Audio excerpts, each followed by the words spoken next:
오늘 하나님 말씀 마가복음 13장 5절로 13절까지 교독하겠습니다. 예수께서 이르시되 너희가 사람의 미혹을 받지 않도록 주의하라.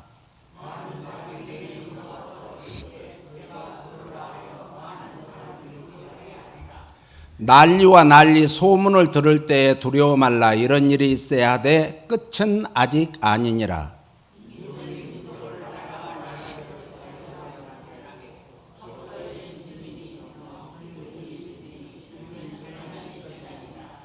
너희는 스스로 조심하라. 사람들이 너희를 공회에 넘겨주겠고 너희를 회당에서 매질하겠으며 나를 인하여 너희가 관장들과 임금들 앞에 서리니 이는 저희에게 증거되려 함이라. 사람들이 너희를 끌어다가 넘겨줄 때 무슨 말을 할까 미리 염려치 말고 무엇이든지 그 시에 너희에게 주시는 그 말을 하라. 말하는 이는 너희가 아니요 성령이시니라.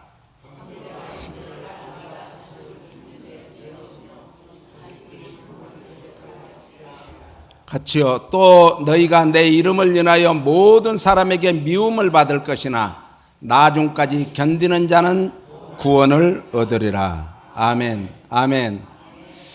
지금 세계가 자꾸 더 이제 시끄러워지고 힘들어지고 있습니다. 이스라엘에서 저 이란의 그 핵심 부위까지 가가지고 헤즈볼라 지도자를 암살해버리고, 그래서 이제 이란과 이스라엘이 직접 전쟁을 하게 되고 또 앞으로는 하게 되고, 그리고 현재는 헤즈볼라가 저 이스라엘의 북부를 공격하면서 지금 사방이 난리가 났습니다. 이게 재난과 환난의 시작이지 끝은 아닌 줄 믿으시기 바랍니다. 성경에서 재난은 재앙이나 환난과 같은 의미로 사용합니다. 사건적으로는 재난은 뜻밖의 불행한 일이다, 이렇게 재난이에요. 그리고 재앙은 천재지변으로 말미암아 생긴 불행한 사고를 재앙이라 이렇게 정의합니다. 그러면 환난은 근심과 재난을 환난이라고 말씀합니다. 이 재난, 재앙의 성경적 의미는 불행한 일이다, 역병 같은 이런 큰 재앙의 일이다, 이런 걸로 인해서 엄청난 타격을 입을 것이다 라는 이런 뜻이 있습니다. 재난은 히브리어로 에드라우로 헬라어로 오딘이라고 하는데 영어로는 칼라미티라고 그러죠. 그래서 이것은 뜻밖의 일어난 불행한 일이라는 뜻입니다. 또 한 국가나 개인에게 내리는 또한 재앙을 뜻하기도 합니다. 그러니까 지금 한 국가뿐만 아니라 개인에게도 지금은 세계적으로 내리는 그런 재앙이라는 뜻이죠. 그래서 이 재앙은 히브리어로 막게파, 네게프라고 하는데 헬라어로는 마스틱스, 플레게라고 하는데 천재지변으로 인해서 당하는 온갖 불행한 일을 뜻합니다. 영어로 보니까 disaster라고 합니다. 하나님께서 징벌의 위협으로 주는 갑작스럽고 치명적인 질병을 뜻하는 거죠. 그래서 지금 2018년부터인가요? 코로나 19, 19년이죠. 19이니까. 19년부터 일어났던 그 코로나로 인해서 세계가 이렇게 더 난리인데 이제는 더 큰 일이 벌어지고 있다. 그것이 참 아직은 극소수의 지역에 머물고 있지만 순식간에 내년에는 더 많이 퍼지게 되니까 이 예방주사를 맞아야 된다, 뭐 이런 얘기들이 있습니다. 아무튼 그 모든 재앙에서도 우리가 견뎌낼 수 있도록 하나님께서 지켜주시기를 기도해야 될 줄로 믿습니다. 잠언 17장 5절에 보니까 사람은 가난한 자나 부한 자를 불문하고 모두 하나님께로부터 지음받은 하나님의 형상으로서 이제 하나님 앞에서 귀히 여겨야 된다라는 그런 뜻이죠. 같이 읽어볼까요? 가난한 자를 조롱하는 자는 이를 지으신 주를 멸시하는 자요, 하나님의 사람의 재앙을 기뻐하는 자는 형벌을 면치 못할 자니라. 그러니까 우리는 누구를 귀하게 여기라는 거예요? 사람을 귀하게 여기라는 거예요. 왜? 하나님의 모양대로, 이미지대로, 형상대로 지음받았기 때문에 그래요. 옆 사람에게 당신은 참으로 귀하신 분이십니다. 제가 진즉 알아보지 못해 죄송합니다. 귀하게 여겨야 된다는 거예요. 사무엘상 6장 4절에도 보니까 그들이 가로되 무엇으로 그에게 드릴 속건제를 삼을꼬, 가로되 블레셋 사람의 방백의 수요대로 금 독종 5과 금지 5이라야 하리니 너희와 너희 방백에게 내린 재앙이 일반임이니라. 출애굽 당시 이스라엘 백성들의 죽음을 명쾌했던 민수기에 보면은 놋뱀 사건이 나오죠. 이제 불뱀에 물려서 죽으니까 놋뱀을 높이 장대 위에 올려놓고 놋뱀을 바라보라. 그랬더니 바라본 자들은 다 살았는데 뭐 그거 본다고 살겠냐, 이렇게 반신반의했던 사람들은 다 죽었다는 거죠. 이 마지막 때는 오직 믿음의 주여 또 온전케 하시는 이인 예수님만 바라봐야지 고개를 좌로나 우로나 자꾸 뒤를 돌아보거나 이러면 안 된다는 거예요. 오늘 우리는 끊임없이 주님만 바라보고 나아가면 주님께서는 때가 이름에 우리에게 그동안 수고했던 모든 것들을 거두게 해 주실 줄로 믿습니다. 그런데 이것은 그 자체로 재앙을 제거하거나 이 구리뱀이 자체로 그 재앙을 제거하거나 그런 재앙을 없애는 능력이 있는 것이 아니었어요. 오직 재앙을 거두어 가시는 분은 하나님의 주권적인 섭리에 있음을 믿으시기를 바랍니다. 그래서 아까도 얘기했지만 코로나 바이러스가 19죠. 19년에 이렇게 사태 때에도 하나님이 때가 되어서 거둬가셨지, 그 100% 그 코로나 바이러스를 낫게 하는 백신이 없어요. 아직도 없어요. 백신으로 나은 거 아니에요.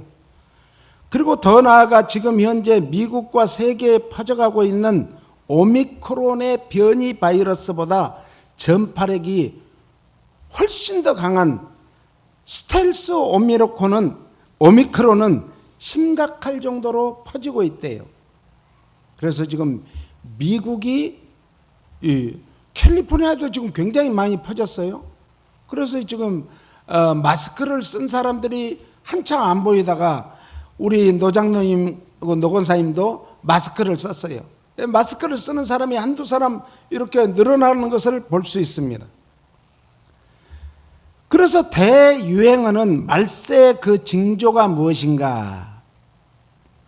말세라는 것은 넓게는 예수 그리스도의 초림부터 재림까지를 말세라 그래요. 넓게는. 좁게는 주님의 재림의 직전 때를 말세라 그래요.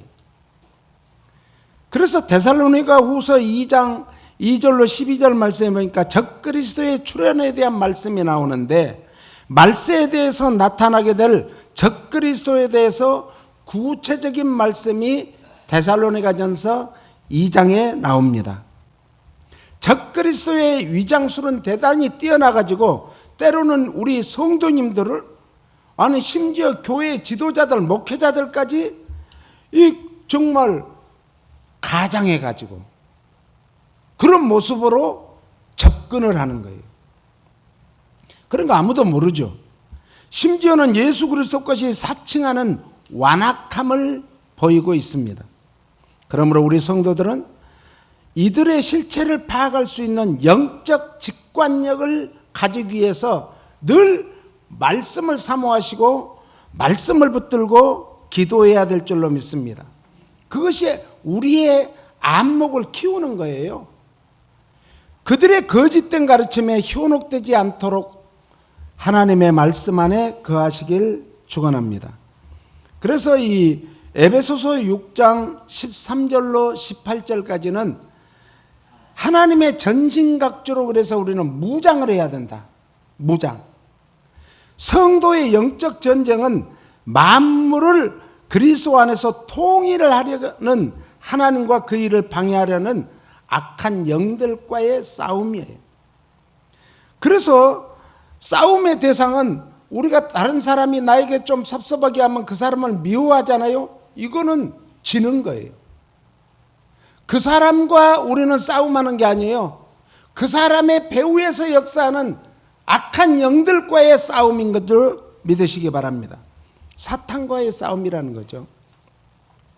그래서 사람을 이제 대상으로 미워하는 것. 미워하면은 결국 뭐 한다고 그랬어요? 성경에는 살인하는 거다. 살인. 그러니까 사람을 미워해서는 안 돼요. 누구를 미워하자? 예, 그 뒤에 역사하는 배후에 있는 악한 영들과 우리는 싸워야 된다는 거죠. 그래서 에베소 6장 12절을 말씀에 같이 읽습니다. 우리의 씨름은 혈과 육에 대한 것이 아니요 정사와 권세와 이 어두움의 세상 주관자들과 하늘에 있는 악의 영들에게 대함이라. 악한 영들은 강력한 힘을 갖고 있습니다. 우리의 힘으로는 못 이깁니다. 그래서 정사와 권세라는 두 칭호를 갖고 있는데 악한 영들의 힘과 권위라는 뜻이에요.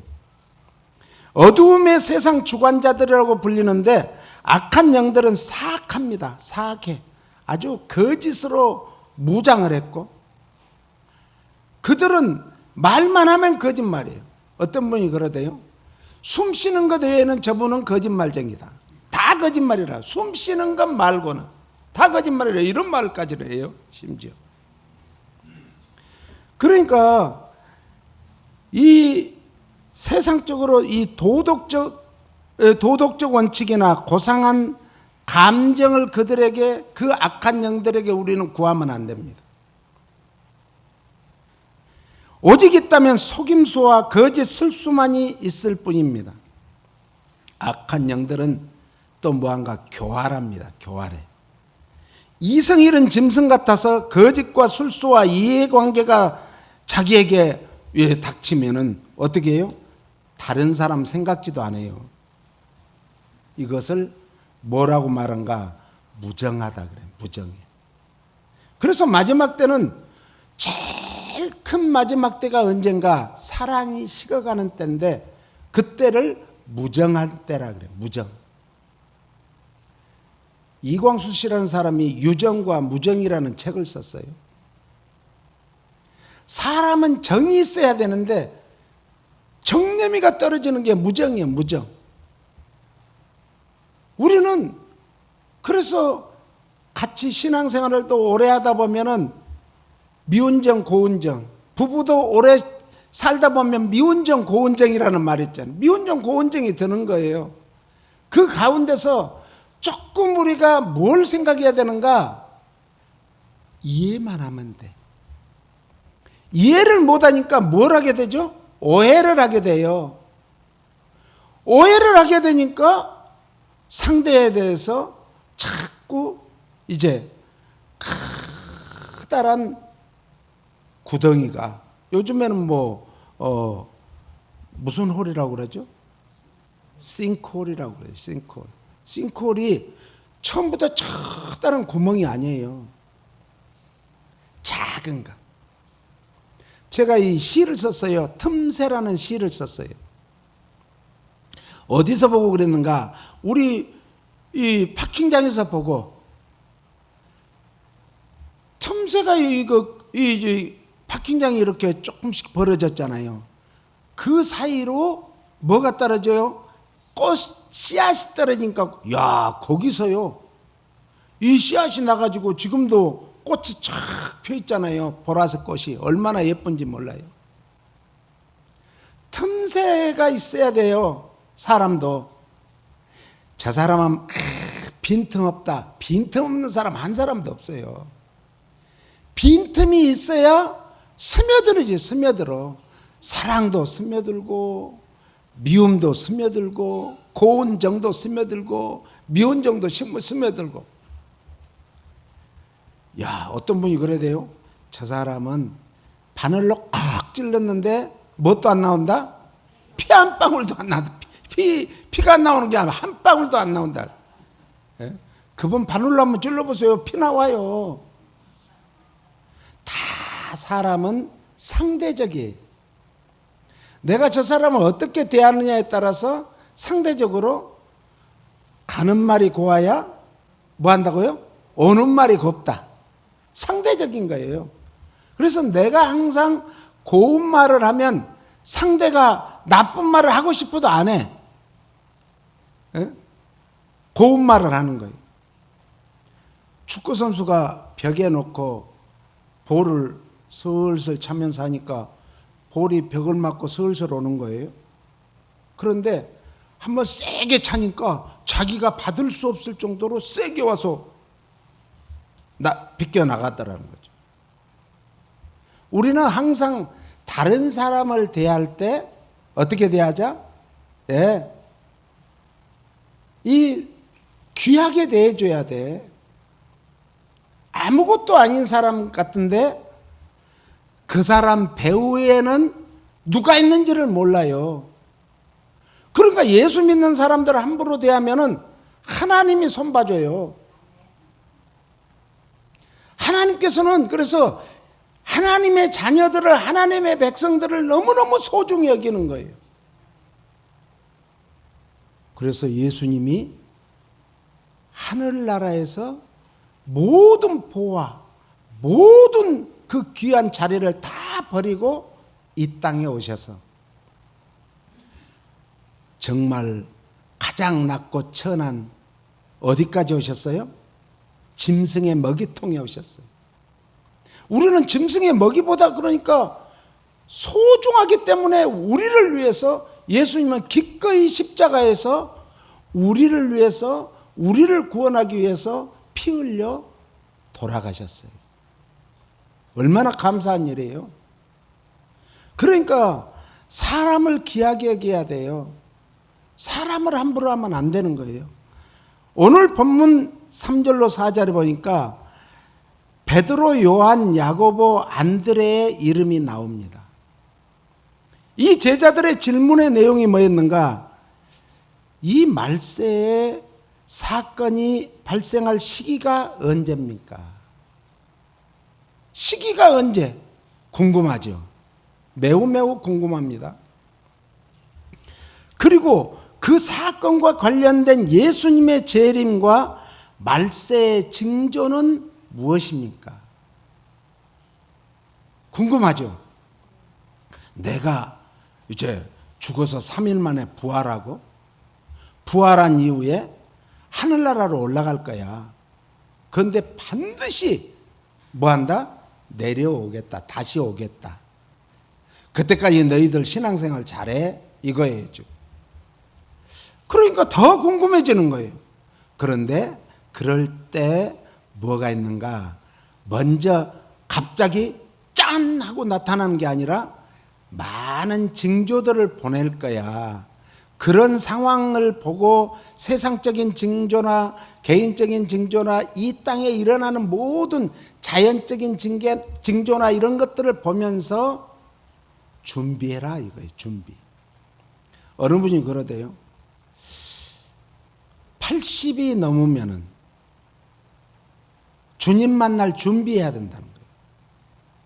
엊그제 제가 한인타운에 정말 제일 훌륭한 분이라고 저는 생각해요. 코리아타운을 만드신 분이고 한인 축제재단을 만드신 분이고 많은 선한 일에 큰 영향력을 미쳤던 분이에요. 저도 목사회장 할 때도 도와주고 또 교회 회장할 때도 많이 도와줬어요. 물심양면으로. 장로님, 제가 이번에 우리 임원들 한 20명 상장을 줘야 되는데 시장 상장을 하나 만들어 주세요. 그랬더니 그걸 다 만들어 갖고 왔어요. 그래도 식사라도 할 돈 드릴까요? 아, 무슨 소리 하냐고. 우리 중국의 동포가 아버지가 뭐냐면은 심양에서 신문 기자예요. 편집국장이죠. 그 아들이 여기 왔다고 연락이 와가지고 나보고 장학금 좀 달라고 그래서, 장로님 장학금이 이만저만해서 필요한데 얼마 필요해요? 그래서 1,000불이 필요합니다. 1,000불도 또 줘요. 이런 어른이어가지고 제가 우리 사모하고 같이 로즈힐 장례식장까지 갔어요. 거기서 딱 보니까 옛날에 그렇게 가까이 있던 사람들, 제가 잘 알잖아요. 그분 한 거의 20년 전부터 하니까 그 주위에서 가까이 계시던 분들, 또 자기 생일 때 여기 영궁에서 모인다고 다 해서 목사는 저만 불렀어요. 제가 거기서 이제 축복기도 해주고. 그런데 그때 그렇게 좋아한다고 쫓아다니던 후배들이고 안 보여요. 왜 그런가? 아들 둘이가 저 워싱턴 DC에서 하나는 연방법원 판사고 검사고 그러거든요. 여기 안 살잖아요. 그 와이프도 먼저 갔고. 그러니까 의외로 사람들이 넘칠 줄 알았더니 많이 안 왔어요. 제가 생각 많이 왔지만은 안 왔어요.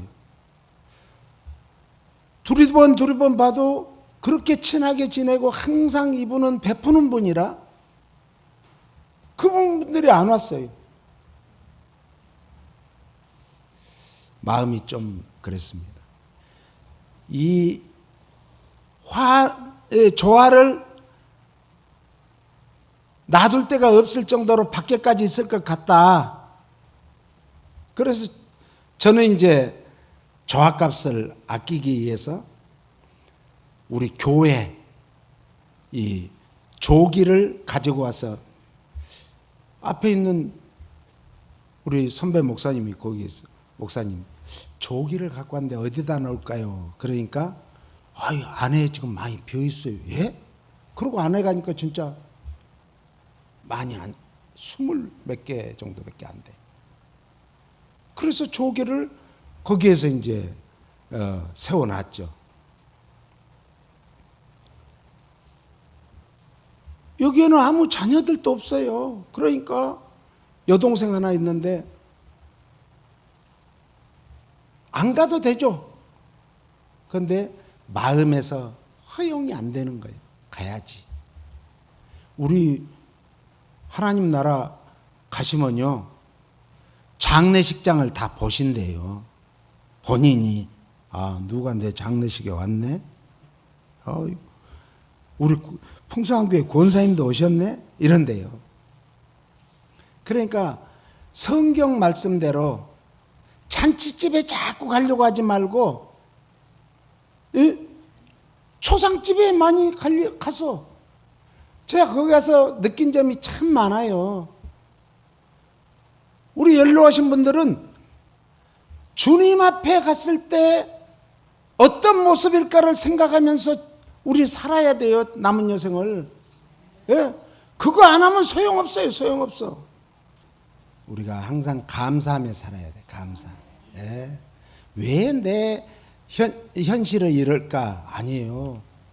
지금 못 먹고 굶주린 사람들 얼마나 많아요. 우리 잘 먹고 살잖아요. 조금씩 아껴야 돼요. 현대병이 어디에서 오는가? 너무 과식하고 잘 먹어서 그래요. 그러니까 조금만 아끼면은 우리가 선교로 저 아프리카가 미주, 북미, 중미, 남미 다 합친 미주보다 더 많이 인구가 있잖아요. 그런데 거기에는 14%만이, 나머지 86%가량이 기아에 허들긴데요. 못 먹는 거예요. 우리는 하루에 3끼, 먹기 싫어서 2끼만 먹기도 하는데, 그런 데는 먹고 싶어도 한 끼, 2끼도 못 먹는 거예요. 한 달에 2불로 산다 하잖아요. $2. 그래서 우리가 선교를 해야 되고, 구제를 해야 되고, 전도를 해야 돼요. 초대교회는요, 모이면 예배드리고 흩어지면 구제하고 전도하고 그랬어요. 그런데 말로만 해서는 안 된다니까요. 지금 선교는 뭘 해야 돼요? 복음과 함께 빵을 가지고 가야 돼요. 먹을 것을 가지고 가야 돼요. 우리가 그래서 조금씩 자기 힘에 맞게, 나는 한 병만 하고 싶다 그러면 $2라 하잖아요. $2면 하루를 사는 거예요. 하루. 그래서 나에게 주어진 이 생명이 소중한 것 같이 65세 이상을 산다는 것이 얼마나 은혜고 축복인지 몰라요. 유대인들을 격분케 하기에 충분한 충격적인 예수님의 발언이 뭐였는가? 제가 읽어볼게요. 예수께서 감람산에서 성전을 마주대하여 앉으셨을 때 베드로와 야고보와 요한과 안드레가 조용히 묻되 우리에게 이르소서 어느 때 이런 일이 있겠사옵나이까?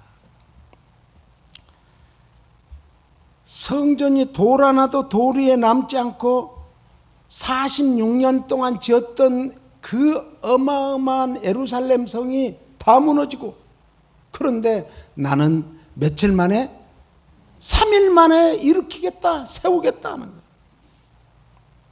진정한 성전은, 모이는 성전 중요합니다. 그런데 더 중요한 것은 여러분들의 심령의 성전이 훨씬 더 중요한 거예요.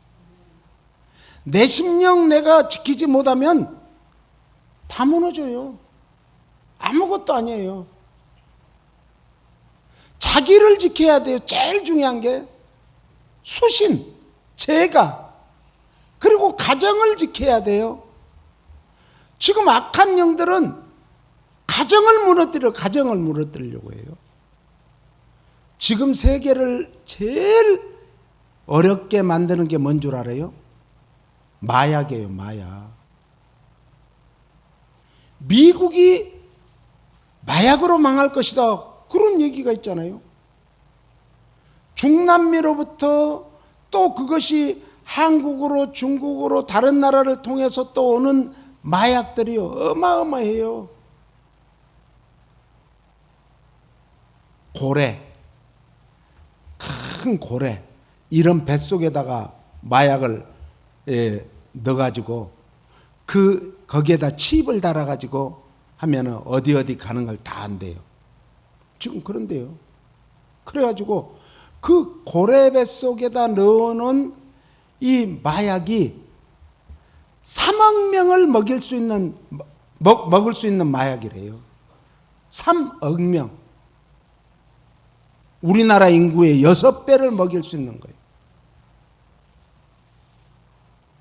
고래, 큰 고래 한 마리에 지금 그런 물고기까지 뱃속에 넣어가지고 지금 마약 딜러들이 하고 있잖아요. 그래서 이 마약은 무시무시합니다. 한국도 가보니까 마약이 지금 장난도 아니에요. 시골에 저 시골까지 마약에 지금 마수가 뻗쳐가지고 마약 중독자들이 많습니다. 특히 그 시골에 있는 그 모텔들 있죠. 이런 데는 마약 아주 온상이래요. 온상. 그래서 오직에서 마약과의 전쟁을 선포하잖아요. 이 제자들이 물어본 것이 뭐인가? 말세의 징조가 무엇이죠? 예수님께서는 말세의 징조로서 거짓 선지자들이 출현하고 그들의 미혹이 있을 것이다 라는 말씀이에요. 그러면서 전쟁과 기근과 전쟁으로 인한 극심한 식량 부족 상태, 유럽의 곡창지대가 우크라이나예요. 우크라이나가 유럽에서 제일 큰 그 나라죠. 땅이 어디요? 러시아 이런 데 말고는. 그런데 러시아의 침공으로 인해 가지고 곡창지대가 또 그걸 농사를 지어놔도 흑해를 통해서 이렇게 나가야 되는데 러시아의 흑해 함대가 탁 지키고 있어갖고 못 나가게 하는 거예요. 그래서 더 참 아프리카 이런 데가 먹을 게 없다고 하지 않습니까? 성도들에 대한 핍박이 심해질 거예요. 지금 우리들은 예수 믿기 좋은 지금 환경에서 살지만 미국도 머지 않았어요. 미국도. 이 지금 세계 정부를 일으키고자 하는 이런 일루미나티 이런 조직들이 지금 계속 뻗치고 있잖아요. 세계를. 그래서 앞으로 예수 믿는 것 자체가 어려워집니다. 그래서 우리는 내성을 길러놔야 돼요. 하나님 말씀을 많이 집어넣어 놓으면 왜 하나님께서는 대세김질하는 짐승을 먹으라고 했을까요? 고기를 먹으라고 했을까요? 의미가 있습니다. 우리가 이 소라든지 이런 것들은 위가 4개잖아요. 2개인가?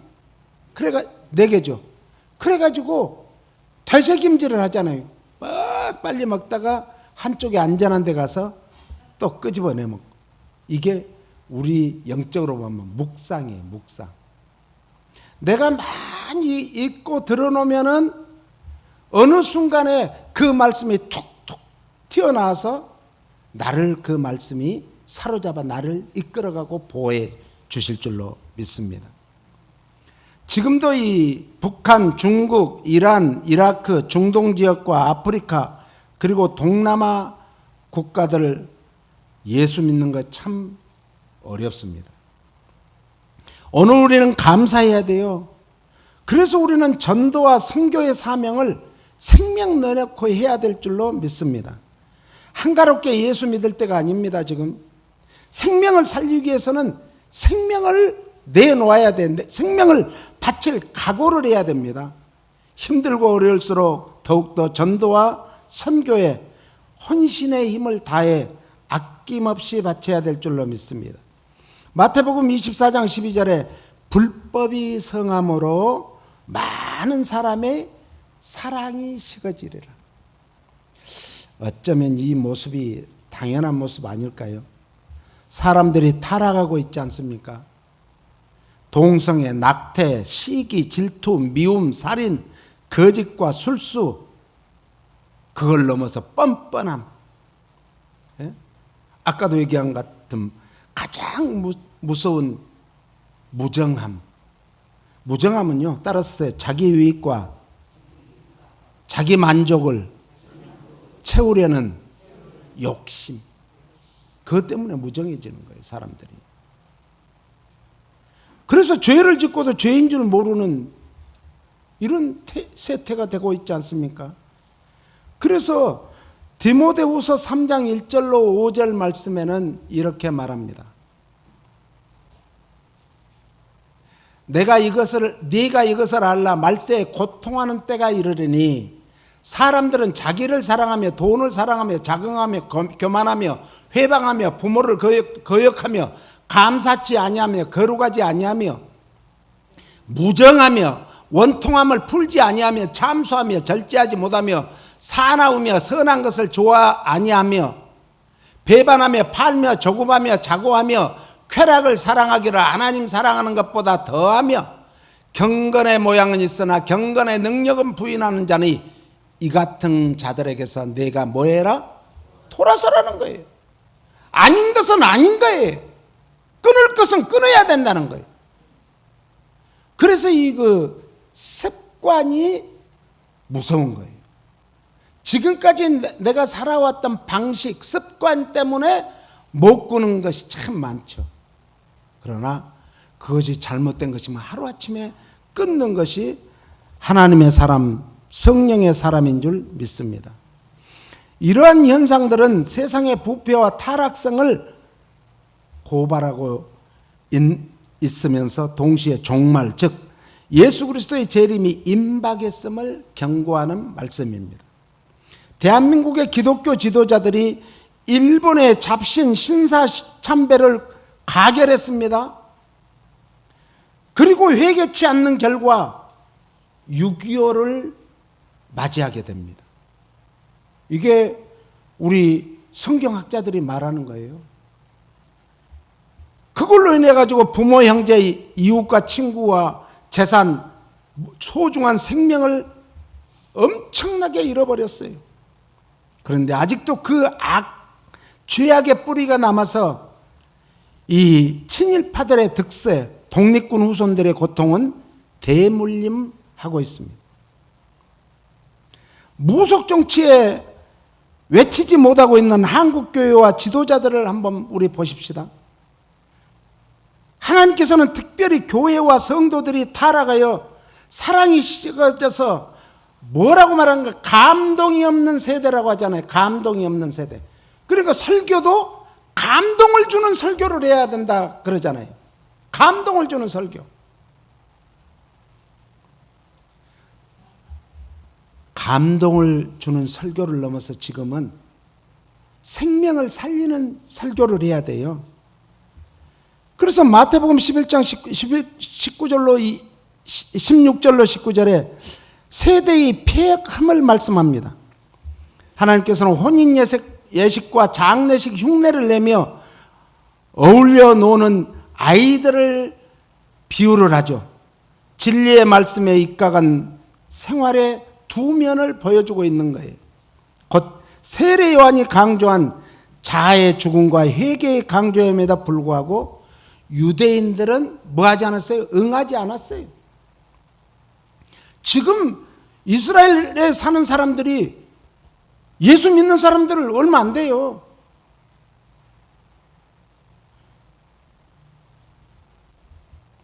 또 예수 그리스도께서 강조하신 새로운 자아의 거듭남과 신앙생활의 기쁨마저도 유대인들이 냉담하게 거부해버리고 말았습니다. 그걸 예수님은 지적하면서 이들이 장차받을 정죄에 대해서 경고하고 있습니다.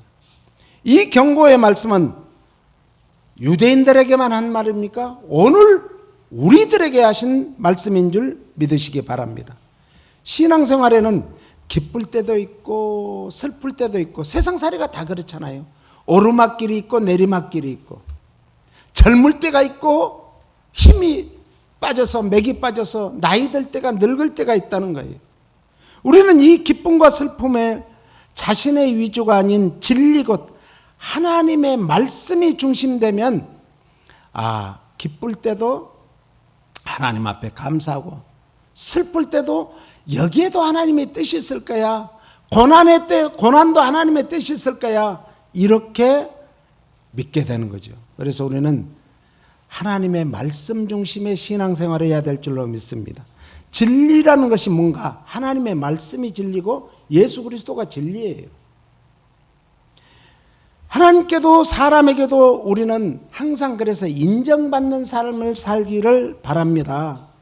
진리 가운데 신앙생활 하시기를 원하십니까? 그렇다면 우리 로마서 12장 1절 2절이 굉장히 중요한 말씀입니다. 같이요. 그러므로 형제들아 내가 하나님의 모든 자비하심으로 너희를 권하노니 너희 몸을 하나님이 기뻐하시는 거룩한 산 제사로 드리라.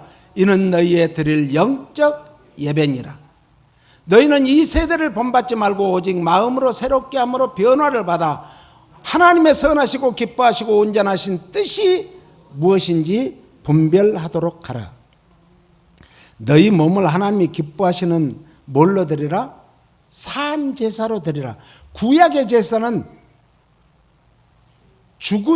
죽여서 피를 흘린 그것을 단 사면에 뿌리고 그것을 가죽을 벗기고 각을 떠가지고 그것을 단 위에 올려놓고 불태워 드리는 제사였어요.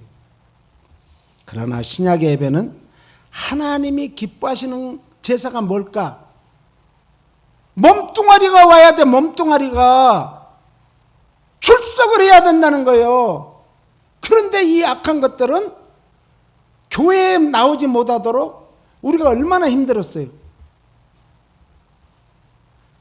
우리 교회 LA시에서 코로나 19 때 이 공문이 왔어요. 공문이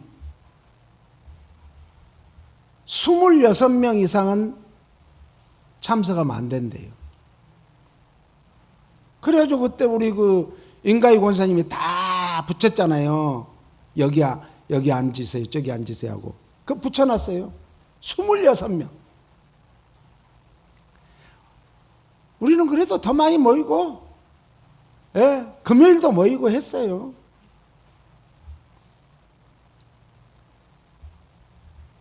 여기에서 이 몸이라는 것은 단순한 육체만을 말하는 게 아니고 우리의 삶의 예배를 뜻합니다.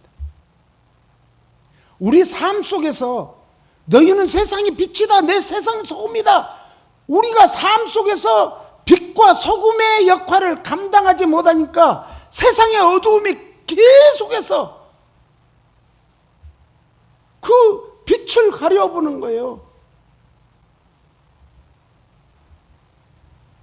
고린도전서 6장 19절로 20절이니까 성령의 전이고 우리가 값으로 산 것이 되었다라고 말합니다. 성령의 전이라는 것은 중생한, 거듭난, 번역에 인한 영혼의 거룩성과 예수 그리스도의 십자가의 피로 죄사함 받은 육신의 성결성과 그러므로 성도들은 구속받은 영혼을 거룩하게 보존해야 될 뭐가 있어요? 의무가 있어요. 우리는. 네.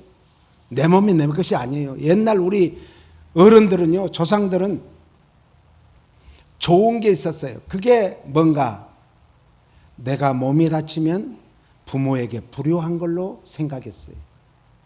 안 그래요? 그렇잖아요. 예? 내가 몸만 다쳐도 부모에게 불효한 거예요. 그래서 더 자기 몸을 참 함부로 놀리지 않고 내가 무슨 잘못을 하면 그것도 부모님께 불효한 걸로 생각했어요. 오늘 우리가 마찬가지예요.